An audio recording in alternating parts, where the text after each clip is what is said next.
So, Michael, thank you, and thanks all of you for joining us. And hopefully this session will be not just broadcasting, but a very much of a working session. We have some terrific panelists here to really talk about not only how we measure social progress, but also how we use those measures to actually make things better, which is something that all the people at this forum care about. But I think what we have come to believe is we need some new tools. We need some new rigor. We need some new data to inform this process. Not siloed data, but really a holistic framework for thinking about how well we're doing in a given society, in a given country. And the Social Progress Index is really the beta version of that tool. I'm very proud of what we've been able to accomplish with the team over the last few years. This is an enormous discontinuity. There's more things captured in one place about social progress here than we've ever attempted before. It'll get better. It can be improved. But I think we have something here that gives us some new ways of looking at success of economies and success of countries and success of societies. And what I'd like to do in this session to distinguish from last night's session is not so much talk about kind of the fundamental concepts underlying this. Perhaps in passing we'll do that, but show you some of the data itself. I was under strict rules last night. I couldn't give you any of the results because we had to wait until 12:01 this morning. The website is live. The results have now been published. We are getting some wonderful media coverage in various parts of the world. What I'd like to do is give you sort of my kind of broad interpretation of what some of the findings have been, and hopefully that will be of great interest to you. But again, we want to get beyond the index itself to how do we use it and how do we move forward to actually create change. Now, the kind of core idea here is we've got to really, if we're going to drive social progress, we can no longer try to commingle economic measurement and social measurement together. All the existing efforts at this make that choice. The Human Development Index, one of the key variables in the Human Development Index is GDP per capita. In the Legatum Index, there's several of the key variables are economic variables. The same is true in all the efforts we're aware of. What this does is it says, no, we got to measure social progress directly. Pull out the economic. It's going to be interesting to see how it relates to the economic, but conceptually, if we put those two together, we lose our ability to understand what's going on. In order to measure social progress, we have to have a working definition of what we mean by social progress, which I gave you last night, which is, of course, an inherently broad concept and can be a subjective concept. But we have to have a working definition of what we mean by it that we continue to refine and improve. And this is the definition that I think we found at least helpful and rather broad in encompassing almost everything that we found in the literature that people are writing and caring about under this general line of work. Now then we translate that definition, that broad definition, into a framework, a measurement framework, built around three fundamental dimensions that you see here of social progress, which we think are qualitatively at least different. There's a sense almost of a sequence here, but really not. But what we'll see is that there really isn't a sequence. It's not that countries do these things sequentially. They do them in very interesting patterns as they develop. For each of the dimensions, then we try to articulate what we call the components that are kind of the sub-ideas under each of the dimensions. And you see those. And then the next stage, of course, is to develop the actual indicators of social outcomes of that concept. And you see here, which is a busy slide, of course, the 52 indicators that roll up into the components, into the dimensions, into the overall index. But of course, we capture all the richness of this data for every country. We know how every country compares on every one of these variables.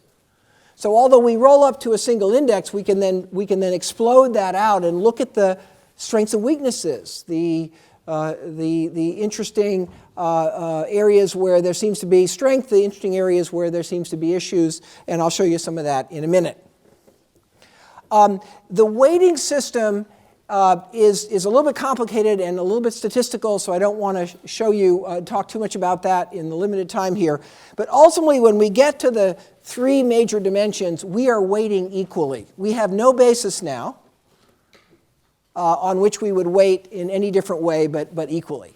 Perhaps over time, as this effort iterates, as we learn more, we will decide that there is a rigorous weighting system. But right now, we're weighting these outcomes rigorously. And let me emphasize that we're measuring outcomes. We're not measuring how much you spend, how much you care, what your policies are. We're measuring the actual outcomes as best as we can measure them in all of these dimensions.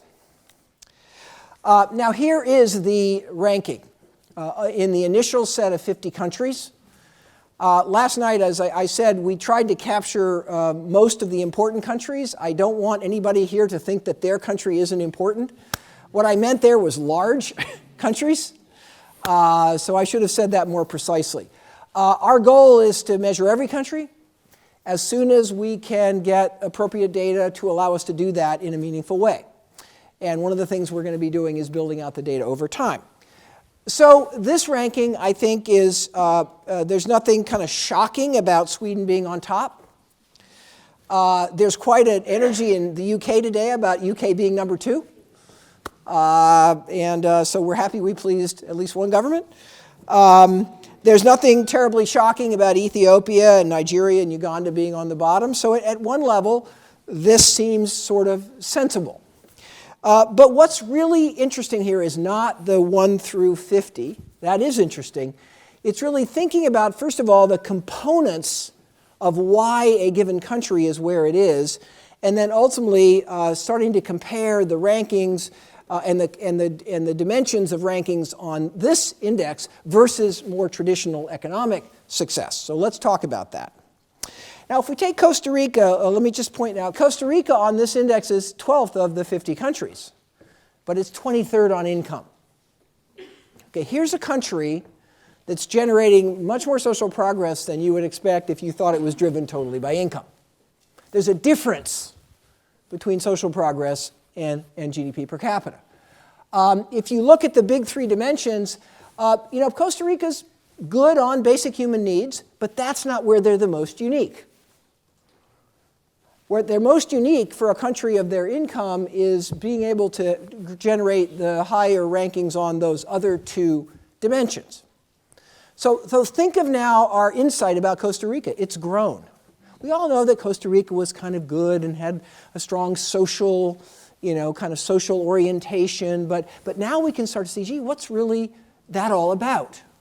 Where's that happening? And I'll show you some more data on Costa Rica in a minute. Now, here then this is kind of a fascinating slide for me, who've never seen anything like this before. Now what we've done is we've taken the index on the vertical axis and plotted it against GDP per capita. And that blue line is the best fitted regression line. And what we see is the relationship between social progress as we're measuring it and GDP per capita is a nonlinear relationship.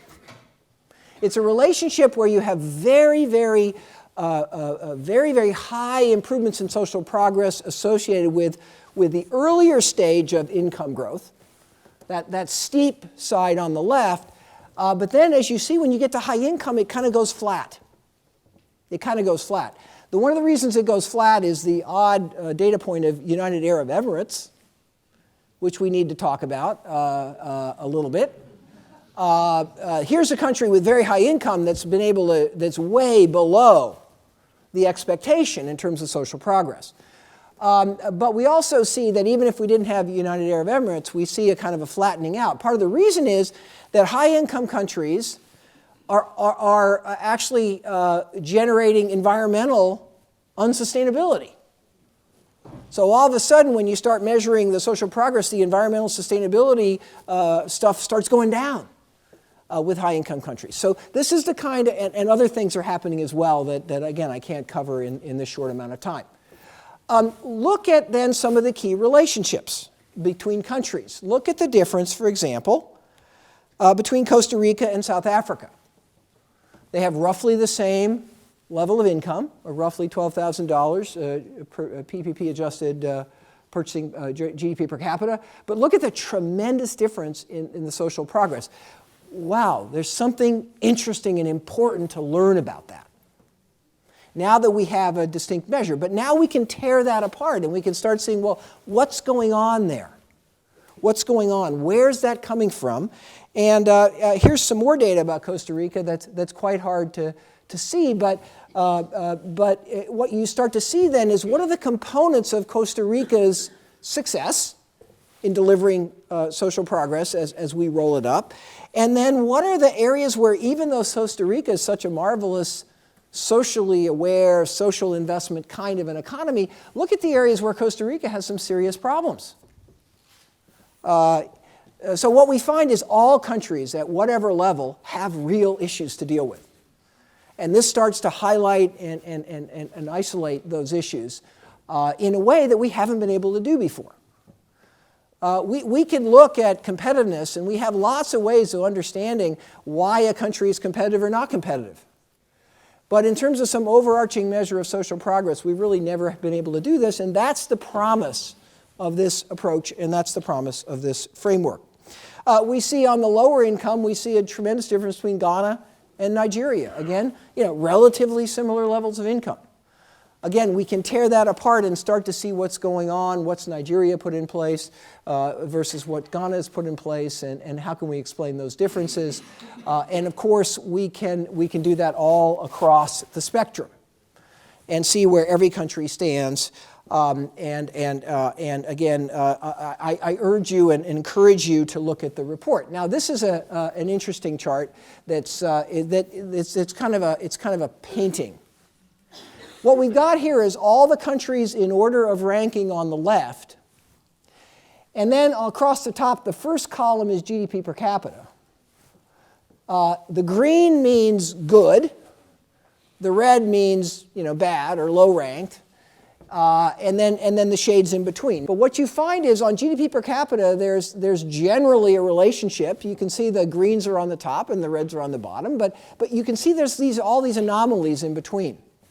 And as we look at other indicators, you can see the tremendous variety of circumstances that we see in individual countries as we're able to sort of peel apart this data and look at how it develops. And if you look at the environmental sustainability column, which is on towards the right, what you find is the high-income countries are worse. So, and we see those same issues in areas like housing, for example. When a country gets wealthy, it often starts having problems with affordable housing for the whole population. There's areas in which development creates problems. There's areas in which development and income growth creates opportunities. But we see individual countries coping very differently with those problems and opportunities. And now we have an opportunity to see who's doing this well, who's doing this poorly, how do we learn from that? Again, we've never had this comprehensive ability to look at this before. I encourage all of you to go onto the website. We have enormous amounts of data there. Wonderful tools for comparing head-to-head individual countries. You pick the two countries. You can see the lineup of who's doing what. Pick your peer group. Look across countries at given topic areas. And we encourage you all to do that. It's all now available and live. And we love your comments about how to make this data even more useful.